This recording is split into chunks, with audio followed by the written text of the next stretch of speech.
Cela fait déjà 48 heures qu'il marche. À 28 ans, Léo Sacré a décidé de faire le tour de l'île de la Réunion à pied. 238 km qu'il a décidé de parcourir avec son fils Pio sur son dos. Et pour l'instant, ça se passe plutôt bien. Le premier jour a été un peu compliqué parce que le sac était très lourd. Mais dans l'ensemble, ça se passe plutôt bien. Le bébé est plutôt en forme, donc ça va. Pour ce jeune papa, amateur de course sur le Grand Raid, l'aventure sous le soleil de la Réunion avec son fils est bien plus qu'une expérience sportive. Grâce à son tour de l'île à pied avec son bébé, le créateur de la plateforme de défis solidaires passifructo.com espère récolter des dons pour préserver la nature réunionnaise.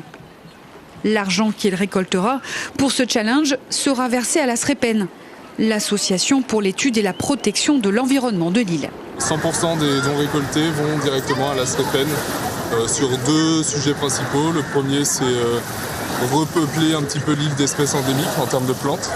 Et le deuxième, ça va être plutôt s'occuper de la biodiversité de la rivière des Marsouins. Mais avant de pouvoir compter l'argent récolté, Léo doit boucler la boucle à Sainte-Marie de la Réunion, à pied et en 8 ou 9 jours.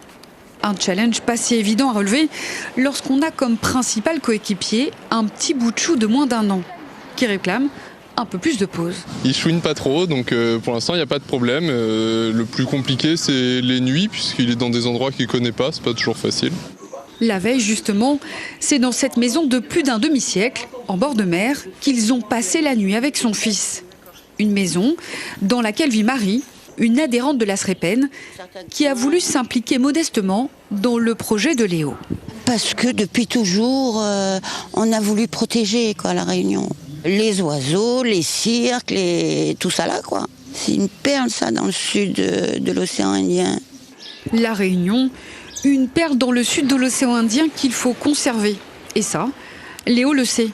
Depuis dimanche, sur sa plateforme dédiée aux défis solidaires, le jeune papa a réussi à convaincre 28 donateurs à verser un peu moins de 1 000 € pour protéger la nature réunionnaise.